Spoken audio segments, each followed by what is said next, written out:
Picture this. A vampire walks into a bar. The bartender asks, "What will you have?" The vampire replies, "Just a cup of boiling water, please." "No blood tonight?" the bartender curiously asks. "No," the vampire replies, "I found a used Band-Aid outside and I'm making tea." In the dark realm of horror, many a strange creature lurks. Take, for instance, the humble zombie. You might think a zombie's life is all about brains and more brains, but you'd be wrong. In fact, zombies have been known to enjoy a good crossword puzzle. It keeps their minds sharp. Well, as sharp as a decomposing brain can be. Now, let's turn our attention to the werewolves. You might think that full moons are their only concern, but have you ever considered the plight of a werewolf with a serious case of fleas? Imagine the horror of turning into a giant, hairy beast only to spend the entire night scratching. Let's not forget about our ghostly friends. They may seem like they have it easy, floating around and going through walls.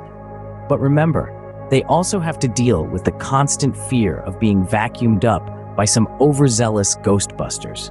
And what about witches? They have a tough time too.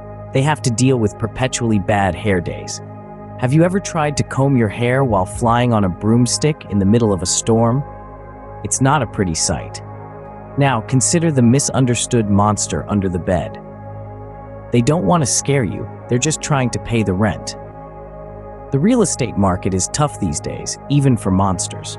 As we delve deeper into the world of horror, it's clear that it's not all screams and scares.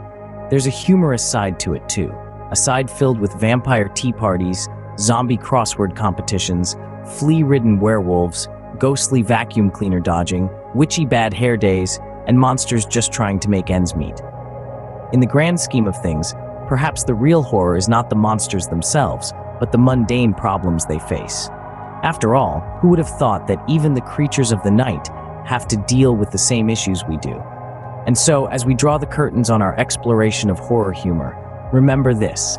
The next time you're scared of a bump in the night, it might just be a monster stubbing its toe in the dark, or a ghost sneezing, or a werewolf with fleas. And that, my friends, is truly horrifying, hilarious.